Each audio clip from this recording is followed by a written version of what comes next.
All right, everybody, we're going to get back into our gender lecture. We're going to talk about masculinity and femininity, and then we're going to go from there. But I wanted to break down kind of some of the ways in which there are different kinds of masculinity that we academically talk about, and academically there are different types of femininity that we talk about, and what some of the definitions of those things are, and what maybe some examples are to kind of give you guys some basis for that. So I'm going to go ahead and share my screen. Make sure I'm on the right one. Okay, so our hegemonic masculinity, that's going to be your masculinity where it's going to be your ideal type, or what society deems your ideal type.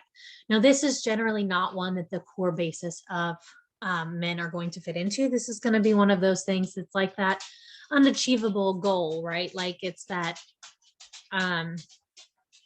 again, it's that ideal characteristic that is not something that not being that can give you some kinds of like disadvantages and can get you made fun of or what have you, but it's sometimes also problematic in that it doesn't also give you maybe the leeway you need to be the person that you want to be.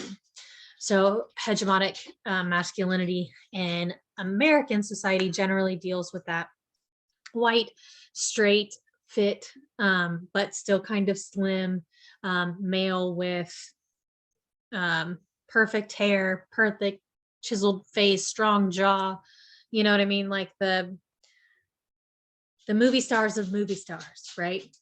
They're going to be rich generally. They're going to be well educated. They're going to be upwards of they're going to be successful. They're also going to be the breadwinner. They're going to be a family man, but maybe not as involved as a family man, because if you're too involved or you're too much into that caregiving role, then you fall out of that kind of hegemonic idea of what masculinity is. Now, there's some parts of that, again, that don't always channel well, right? That's not going to give you the most meaningful relationships with your kiddos. It's not necessarily something that most people actually want to be, but it's something that's still measured against, if that makes sense.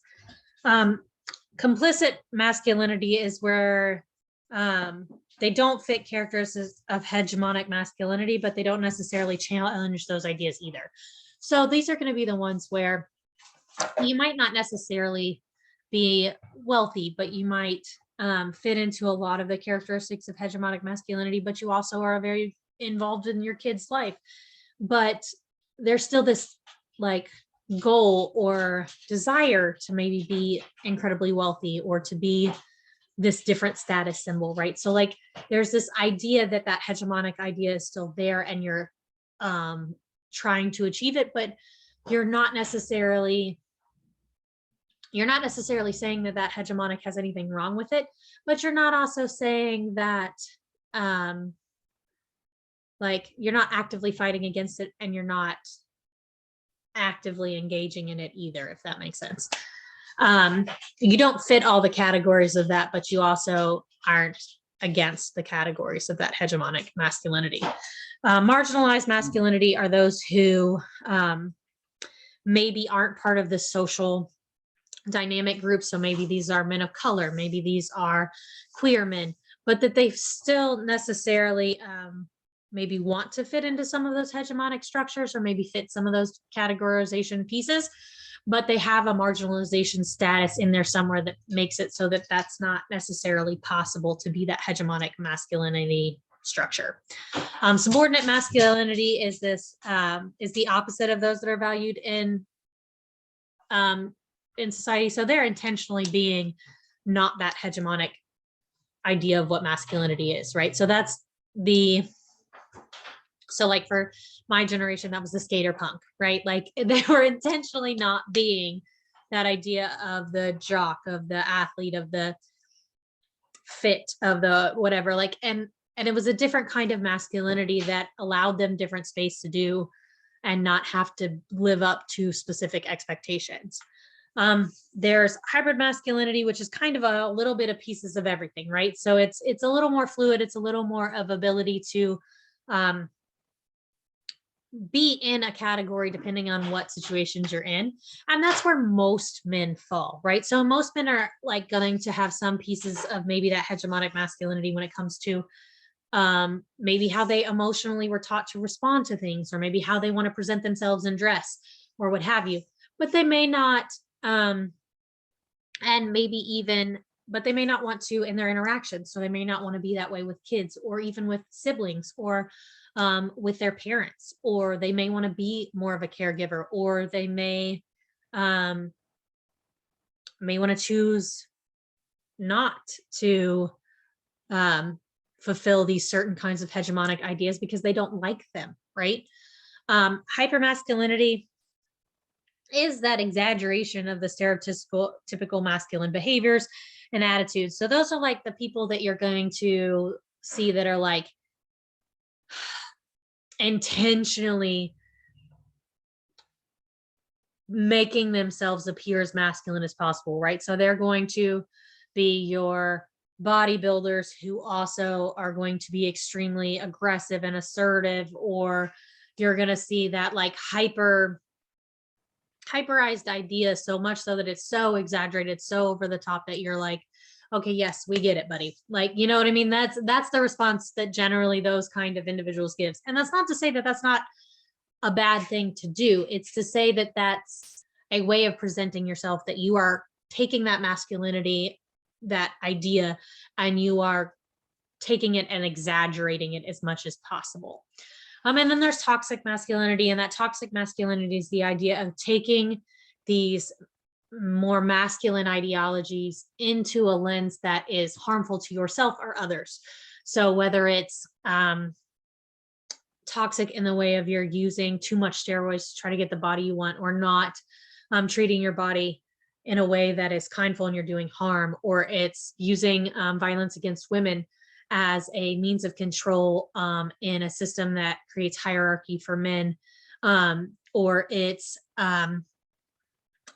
making sure that you are outwardly not expressing certain emotions except for maybe anger and maybe some happy when it's like a sporting events or something, but like you refuse to be vulnerable or have specific other kinds of emotions that are basic human needs. It's toxic in your choices of activities and making sure that they are all harmful via like extreme amounts of guns, extreme amounts of I don't know, ways in which you're looking at the world and using masculinity as a form of harm to others. And that's what toxic masculinity represents. All right, so getting into femininity, you have emphasized femininity, which is going to be, again, your exaggerated feminine behaviors, right? That's going to be your over-the-top makeup and your usually cosmetic surgery to emphasize the cheekbones and the thin out your cheeks and your eyebrows and go into the nth degree in the same way that that hyper masculinity was. Hegemonic masculine or femininity is similar to that idea of hegemonic masculinity in that it's this ideal type, but it's one that not many really fit into that category, right? This is going to be your super thin, but also not too thin, but also probably white, blonde, bright eyes, perfect complexion, which is, again, depending on what you're seeing, but it's like that Victoria's Secret supermodel type, right? That also is caring, nurturing, submissive, right? Like, so it's not just appearance, but it's also personality. It's also the roles in which you take. Like you also have money, lots of money. Money's always part of that. So you have your class, your race, your gender expectations. They're all melding into one like ideal type. And then you have, let's see, you have hyperfemininity, which is this, again, that term for exaggerated femininity, but it's different than emphasized in the sense that it's emphasized is directed and doing that hyper femininity with the intent purpose of the male gaze. So you're intentionally being that hyper feminine for a male audience or for male interactions. And then you have pariah femininity, which is those who threaten or contaminate the relationship of masculinity and femininity. And it's often stigmatized, and that's generally where you're going to hear the negative slurs, right? You're going to hear your bitch, you're going to hear your you get a lot of feminists that are called this. This is really somebody who's intentionally trying not to adhere to those that standard of interaction or that standard of hierarchical structure, and they're pushing back against it in very particular ways. You also have all of alternative feminities, which really have valued traits and practices that are very complementary to each other. So this is similar to that hybrid masculinity in the sense that this is going to give you the space to be able to be a human outside of a particular set of understandings, and allow you to, and it's where most of us sit, right? It's not that ideal type. It's not intentionally being submissive to every single thing. And it's also gives you space to, based on your interactions, be a different kind of thing. So like might be very feminine when it comes to my care work for being a mom, but it may be less so in a business room because I'm going to be assertive. I'm going to, like, you're going to hear my voice, right? Like, and so that alternative gives you that ability to like flex in the different situations you are in ways that most humans do. All right. So how gender construction can be policed. And we're going to talk about this again a lot in our violence chapter. We're going to talk about this as we move forward in several other different groups, depending on what class you're in. But it can be policed through medicalization. So the gender identity disorder, really talking about that idea that if you don't feel like you fit that sex assignment at birth, that you are disconnected from that, or that you have this gender dysphoria, that you don't feel like your body adequately expresses the gender and personality that you feel. These things have been medicalized and given terms, and a lot of times these terms are necessary in order to get societal changes made, like on your birth certificate or on your legal documents or driver's license or your passport. Or these things usually require diagnostics, even things for transitioning, such as hormone blockers and stuff like that. You have a lot of medicalization in order and requirement of these diagnoses and treatment for changes to be marked on those social markers or for identity purposes. Yet you don't see a lot of this when it comes to, say, maybe wanting a nose job or not feeling at home with your body in that way. And I think it's interesting, and it points to the policing of bodies, especially trans bodies, as we see whose bodies are regulated in what ways and what is required of them in order to do this. And I will say that some of those treatments and some of those requirements for seeing a psychologist are due to the idea of reproduction and making sure that they're okay with transitioning in a way that will make reproduction in their sex assigned at birth less possible. And again, that ties back that idea that having a family is inherently and only possible through biology, which is something our society really struggles with and doesn't allow for the multiple possibilities that families can occur. And it doesn't allow for the expression of discontentment with possibly having biological children of one's own self that people often feel. So you have also social sanctions. So this is where the ridicule, the teasing, especially when you're young, happens. The gender assumptions that others make of you when you have those social interactions that may not be as personal. So you're walking down the street, or I think of the Aerosmith song "Dude Looks Like a Lady" every time I try to explain some of this, right? Like, they're making incredible assumptions of that human, and they're talking about the long hair and the 80s rock kind of culture, and that assumptions that people made of them based on these choices that they were making for their physical appearance. And I think that misgendering and those assumptions are really part of these social sanctions that we create to keep a specific hierarchy in a specific way and to keep these presentations in a specific way that, again, changes over time. Language is an important one here. We police so much through language. Misgendering, but again, that ridicule could fall under this language idea too.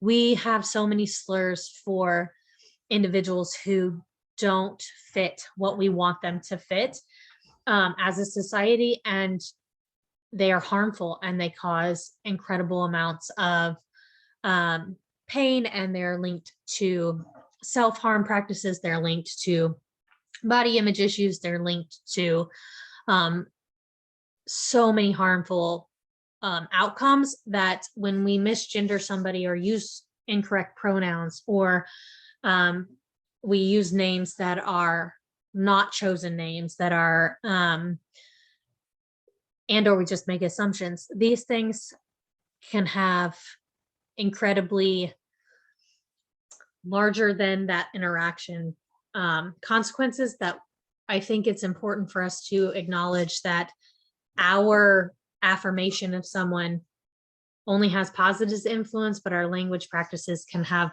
much more harmful practices, and we want to make sure that we limit those as much as possible. We have discrimination too. This is a big area. So you're limiting your rights, limiting options, microaggressions, and economic injustice and or homelessness. You're going to see a lot of that when it comes to your gender nonconforming individuals and or your trans persons. When gender is not operated in the way that we specifically swear it should be as a society, there's a lot of ways in which we limit people's ability to move through the world. Even when you look at requiring diagnostics for social markers on our things like our documents, like our driver's license and our passport. How do you travel when your passport says that you're male and has this picture of you and that doesn't look anything like you at that point? And then you get to it allows for more microaggressions, it allows for more harm, it allows for more questions, it allows for more misgendering, and those limit the rights and ability to move through this world in a positive way. It also limits our ability to, it also creates workplace environments that are hostile and hiring practices that are discriminatory against trans persons in ways that leaves them in economic ruin sometimes, and economic insecurity and homelessness. And again, we'll get into that in other chapters, I'm sure. And then again, there's violence. So gender is policed through assault, sexual violence, murder, and even sitting in a courtroom when that harm is done using that trans panic defensive, well, I didn't know they were this. Well, they're not this. They're what they say they are. And you made assumptions about their body. You made assumptions about their person that were not met. And that defense has been used to get people out of charges of extreme harms in a number of times. There's also hate crimes and other forms of violence that fall under these categories, but are specifically linked to someone's identity and gender. And this is not all the ways we're policed. I'm sure that I could think of a lot more, but these are ones that you can easily pull very quick examples of.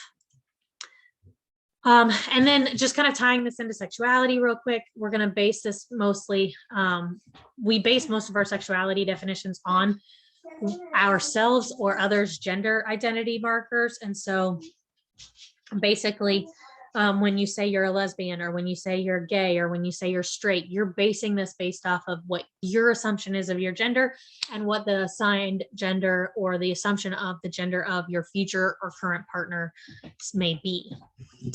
So omnisexual is with an attraction to all sexes, genders, or with gender as not a major, with gender as a major factor. And then the other term here is a term to describe people who are primarily sexually attracted to genderqueer, transgender, transsexual, which is a term we don't typically use anymore because, again, language matters, intersex, and non-binary people. And so just for a few last little touches on that, again, I hope that all of this made sense to you, please reach out if you have any questions, and I will go from there.